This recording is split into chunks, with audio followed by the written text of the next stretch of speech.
Nearly 150 kilometers north of the Arctic Circle lies Swedish Lapland. It's stunning and it's wild, the land of the midnight sun. Then there's this. Thousands of tons of the purest iron ore in the world heading for Norway, a journey repeated several times a day, but it comes at a cost. Here is Kiruna, a town of 18,000 people, and there is its threat. A slowly advancing chasm of subsidence created by the mine that made the town in the first place. We see now that we've been mining for nearly 120 years, that the iron ore body is going in under the city center. So we have to move it to be able to continue mining. 1.5 kilometers below the surface, the largest continuous iron ore deposit on Earth is being relentlessly mined. It's been operating since 1890, and to date, only a third of its ore has been taken. The mine has earned its owners and the Swedish government billions of dollars. So, threat or not, there's no question of the mine closing down. Time is running out, infrastructure is being affected as we speak, and the houses themselves, they can stand for a number of years more, but it's the infrastructure, it's the water supply, the sewage that get affected first, and then you can't use the actual building even if it stands.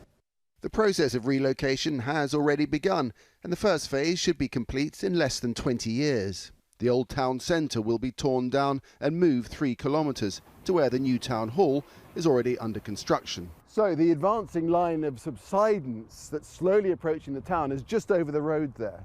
And here, former apartment blocks that have all been ripped down. There you can see the foundations of a house that's been pulled down, and all that's left is the rubble of all these old properties as a kind of permanent memorial to the people who once lived here. These will be the next to go. Residents will be compensated by the mine owners or given new homes in newly built apartments. Landmarks like Kiruna's historic church will be dismantled and rebuilt on new sites. On the face of it, most people here accept this has to happen in a mining town. But among those whose roots go deep, there is very evident anger about the way this is being handled.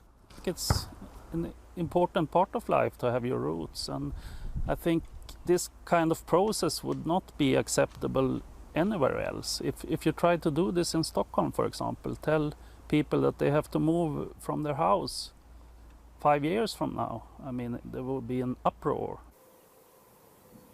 There is no doubt Kiruna has a tremendous opportunity to improve and design a tailor-made urban environment. But how to save the heart and soul of this historic community is another thing entirely.